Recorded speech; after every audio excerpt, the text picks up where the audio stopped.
One thing we know about awareness is that it's not a verbal thing. It's something that happens. To some extent, we all have this experience of resting in awareness. And it's something that's really kind of interesting to explore as well. I don't talk about my personal journey with meditation very often because it's not usually relevant. I thought maybe I would share a little bit of it here.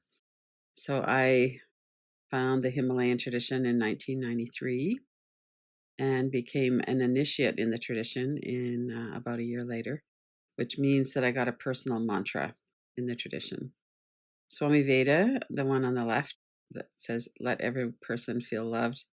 I chose that because it's really my experience with him as a teacher, is that his focus was very much on learning to love ourselves and learning to clear away the obstacles that prevent us from feeling loved and from loving. He had a logo. This is his logo. Yoga is Samadhi. And what that really means is Samadhi is a Sanskrit word which means equilibrium in the mind. People also might call that enlightenment. So, this tradition is a tradition of yoga meditation. It's a tradition of a mantra meditation as well. Mantra is a vibration in the mind. And it's a tradition that has a lineage. So, the guru lineage, I would consider coming from Swami Rama through Swami Veda and then Pandit Dabral, the other person there on the screen. And that was taken at a retreat that I helped to organize in 1998, where Swami Veda came and did a 2-week retreat with us in Calgary, Alberta on emotional purification, which was a wonderful experience. And I asked him during the organizing process what he was going to do. I was doing the schedule and we had workshop time and we had all these other times available for him to speak and different things. And he says, "I'm not actually going to have to do anything. Really, what I do is I get everybody here. And then what'll happen is that you'll bump into each other and rub each other the wrong way.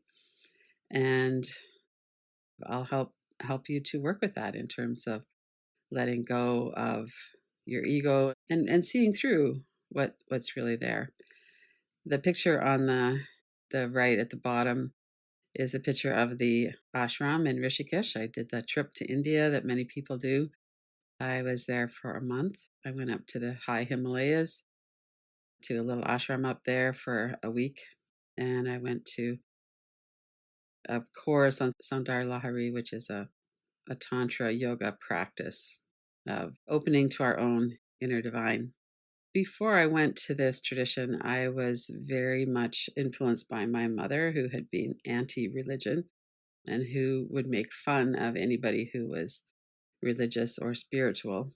And as much as I had longed for something like that when I was a teenager, I knew that I would be ridiculed right out of the house if I ever did.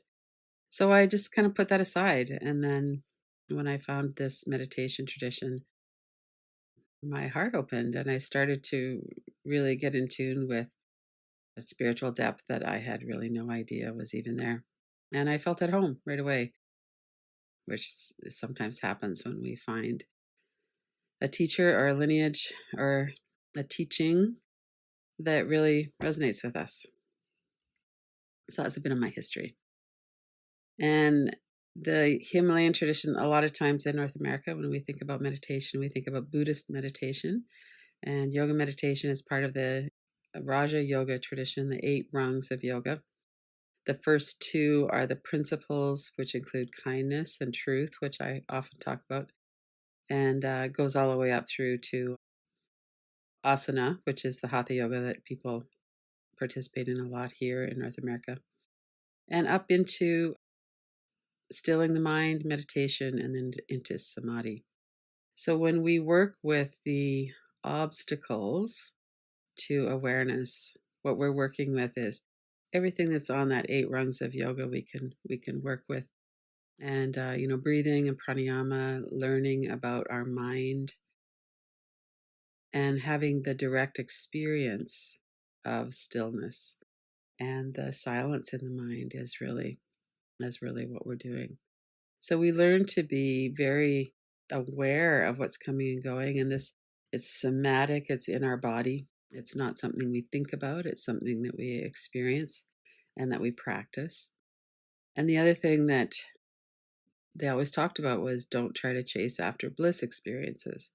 So those experiences are just an experience. It's something that comes and goes. And they're also very important. I think that when we know through our direct experience the depths of stillness and of our own awareness, and that's helpful as long as we're not kind of trying to get back to it. Of course, we all try to get back to those, but to see that for what it is, it's just a movement in the mind. One thing that is really clear is that everybody has this capacity and everybody can reach this. And the Buddhists talk about Buddha nature, this compassionate, loving, open awareness. And in our tradition, one of the phrases that we use is ever pure, ever wise, ever free, which is the nature of our being.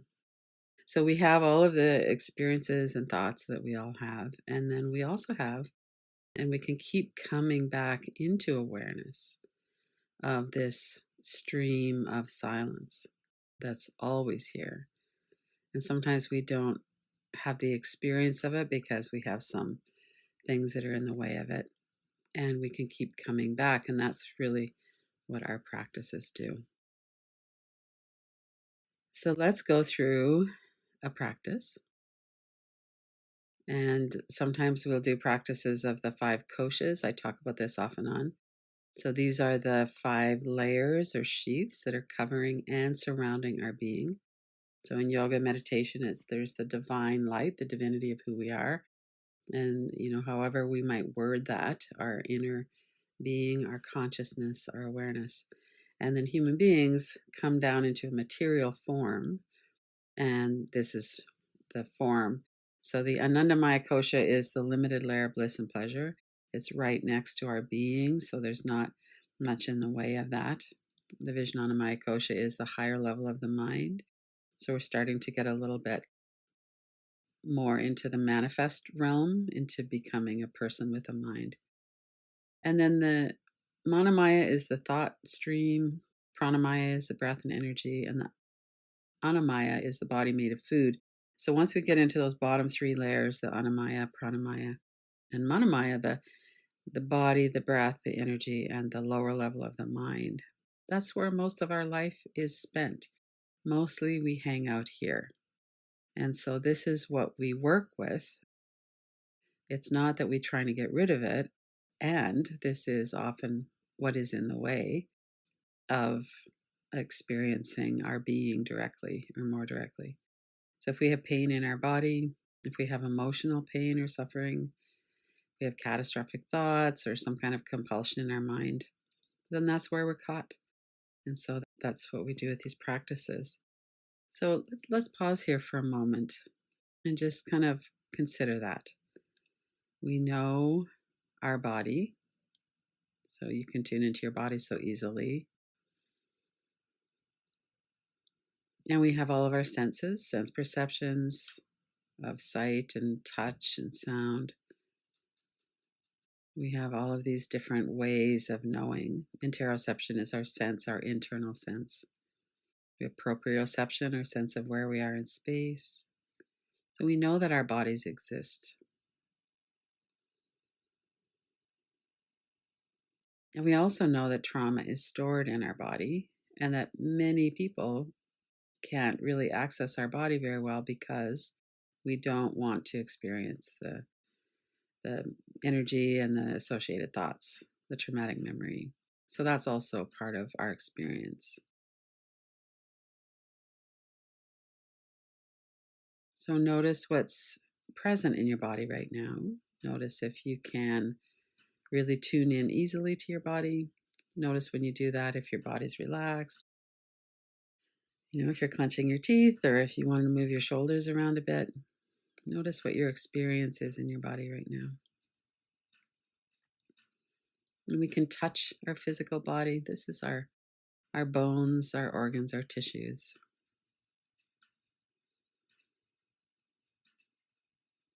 This is our mammal body. We share a primitive brain, a nervous system, and we also have a more highly evolved brain. But this is a part of us that's really solid, not very sophisticated, not very nuanced. And a lot of our work that we do in healing is working around getting in to our body, getting to know our body, getting to love our body, and feeling like this is me, this is who I am, and it's not all of who I am. So we get to know that as well. Notice what comes up to you, what comes up for you and in you as you're looking at that.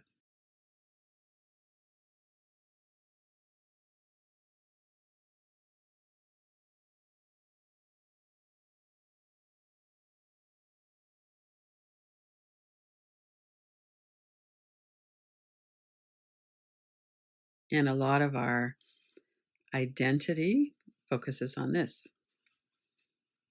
So when we describe who we are, unless we're in that very rare circumstance where we might say, well, I'm awareness or I'm consciousness and I have this body, and we can describe it that way. But usually we would give some descriptors based on our body, our race, our age, our gender, our job, where we live, what we like to do. And that's based on our history of experiences. So our mind, our body, we remember things. We're very much influenced by things that have happened in our life. You might say, I'm a person who enjoys the ocean, the forest, nature. Or you might say, I'm a person who enjoys getting to know people or the excitement of a big city. You may say, I'm a person who's 18 years old, or I'm a person like me who's 68 years old. We talk about that I am, and then we describe our experience and our history. So notice how you would describe that for yourself.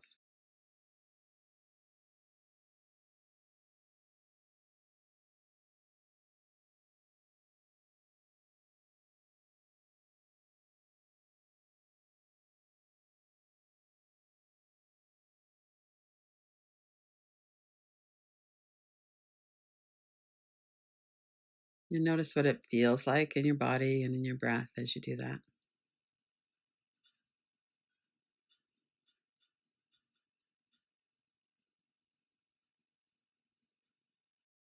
And then notice what else is here. Who is it that's describing that? Who is it that's having the experience that you're having right now?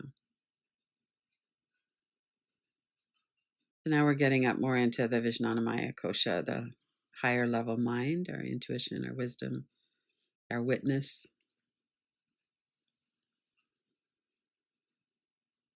There's a layer of mind that has thoughts, and there's a layer of mind that observes thoughts.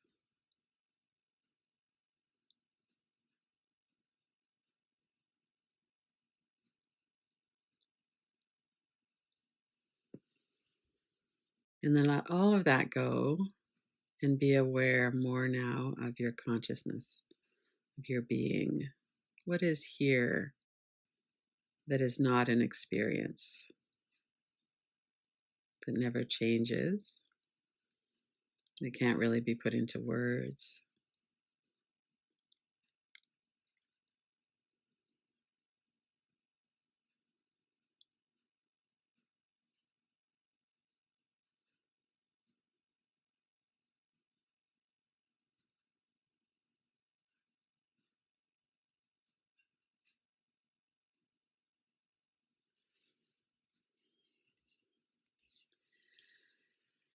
So I wanted to touch into one of the experiences that's very common for people who are on a spiritual path, and that is spiritual seeking, or sometimes called spiritual bypassing. And one of the things Scott Kilby has said about this is that there's this mechanism of avoidance, escape of feelings that's behind the drive to awaken.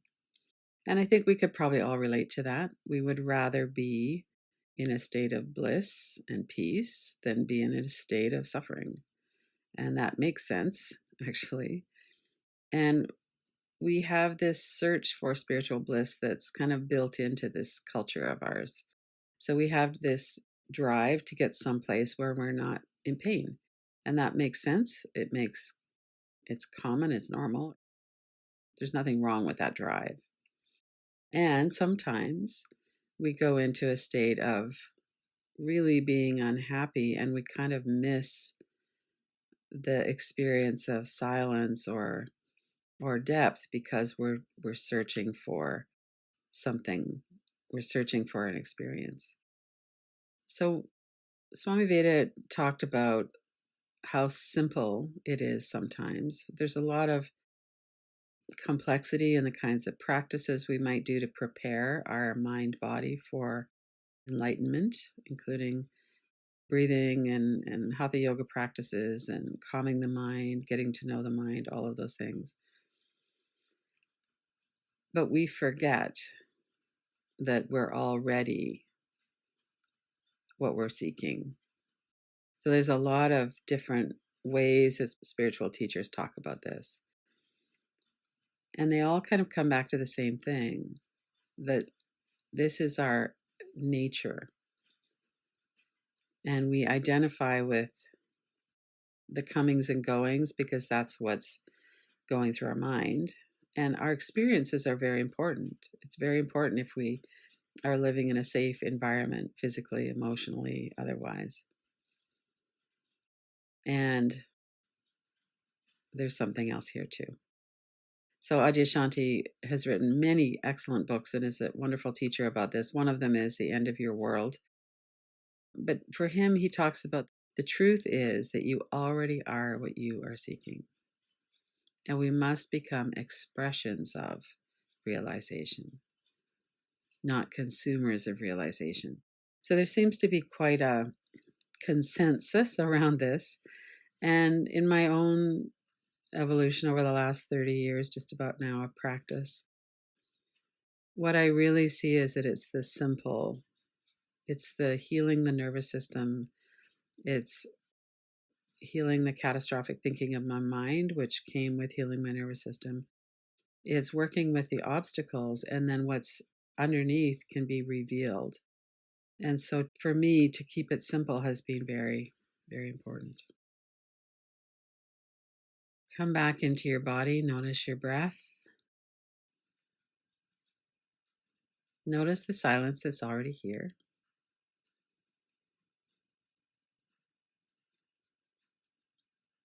And meditation is so often in our culture talked about almost synonymous with the practice of meditation.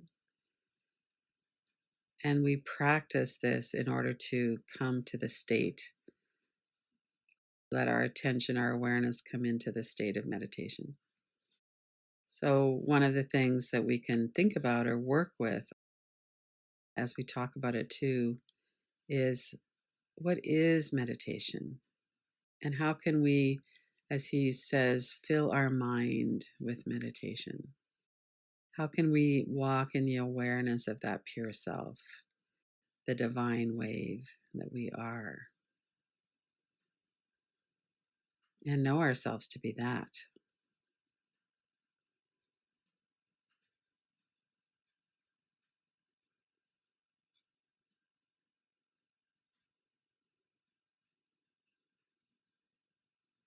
And we live in a culture that's not conducive to that awareness.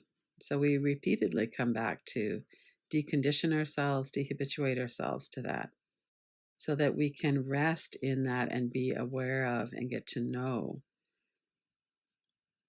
that which doesn't have a name or a gender or a size or a race.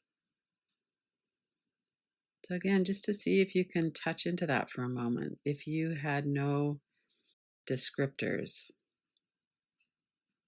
if your events and your experience are here, but that's not all of who you are. Come back to that pure awareness, not being somebody or someone, just pure awareness.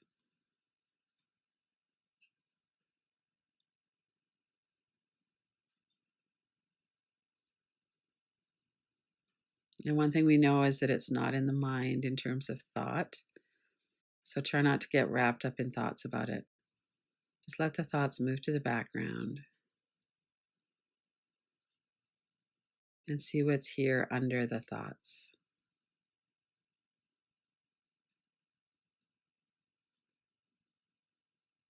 And let yourself rest there for a moment.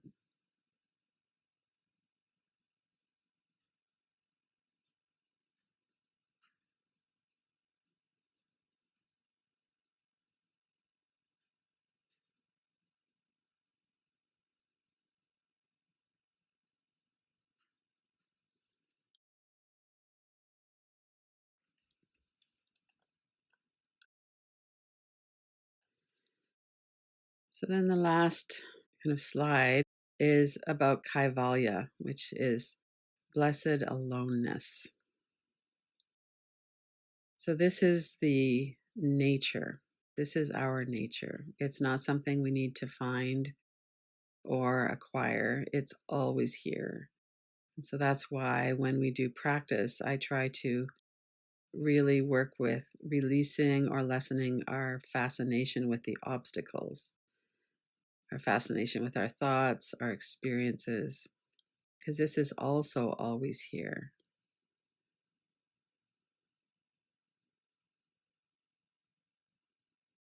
So we keep returning to this higher level frequency, this inner layer of, as we let the physical body, the energy and breath, and the lower level of the mind come into a more relaxed state, a state of union. Yoga is union. And then we have more access to the higher level intuitive mind, to that layer of bliss. So we keep coming back to that, not in a sense of rejection or suppression of the three lower layers, just in a sense of there's more to us than that. That's not all of who we are.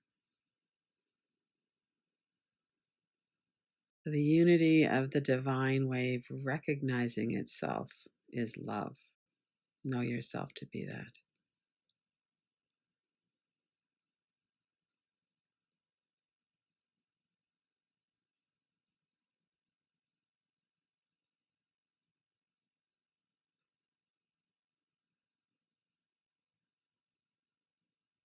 We are going to have thoughts about that. We're working with words, we're working with that part of the mind.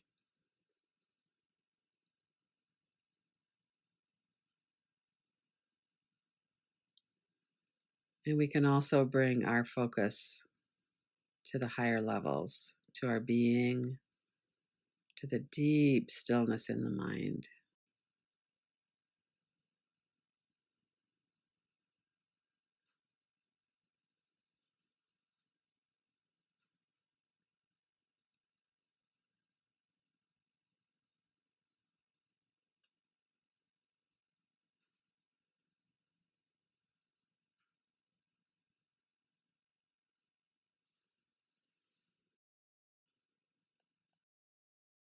As we rest in awareness, I'll read through these slowly, but just to close your eyes and or have your gaze soft. And maybe one of these is something you want to spend a little bit more time with. But I'll just read them slowly, let them just kind of drop into your experience. We don't need to think about them.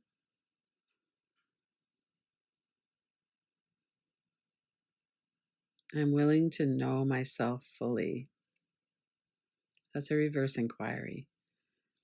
And this would be an obstacle if there's a hesitation there. I'm willing to know myself fully.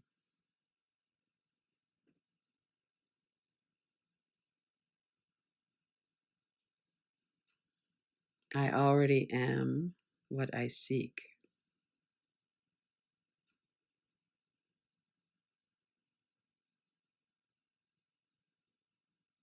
Just rest. Let these words drop into your mind. You might have a response to them. So we're working on a much deeper level than our human experiences.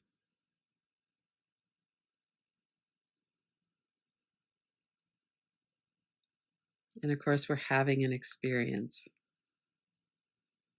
So experiences come and go, they are not me. I am the experiencer.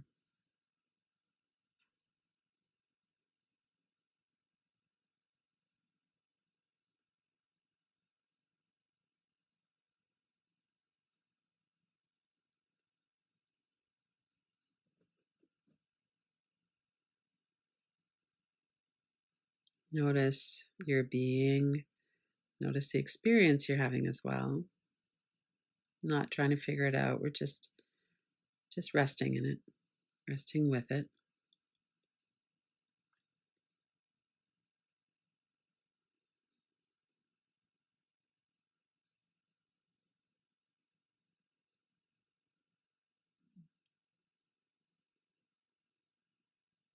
And to know I'm fully capable of experiencing stillness and resting in my true nature.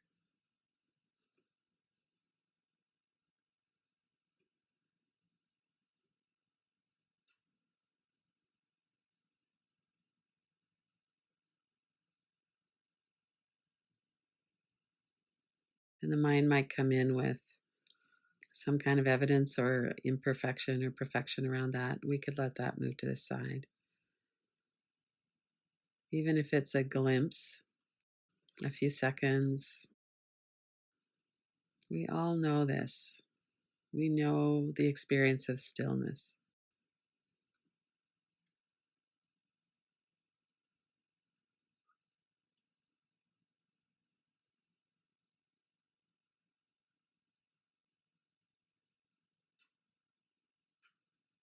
Perennially, by nature, not by acquisition, this is already always here. I am ever pure, ever wise, ever free.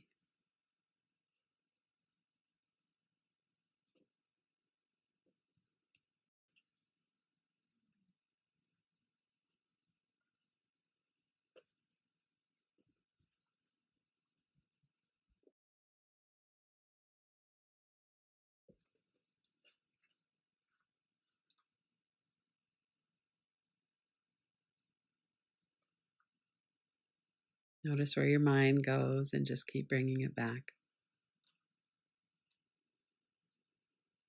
Just for a couple of minutes, let yourself rest in awareness.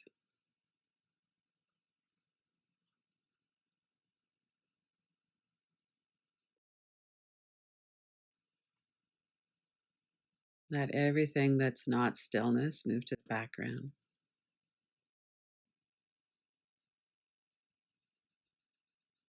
Let yourself rest in the still depths of your mind.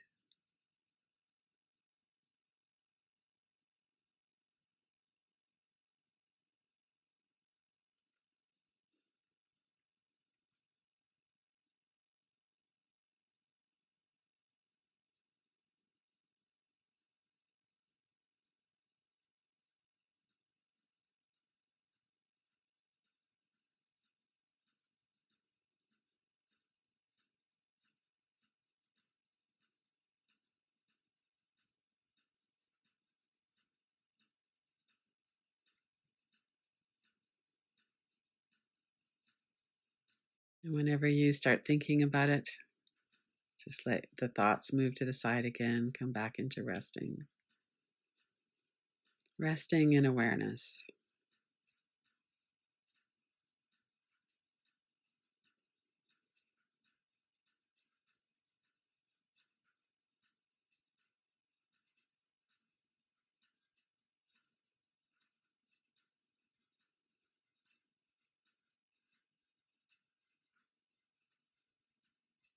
And as you're resting in awareness, also become aware of your breath, of your body. Notice that you're in a location, you have sense perceptions. If you open your eyes, you could look around.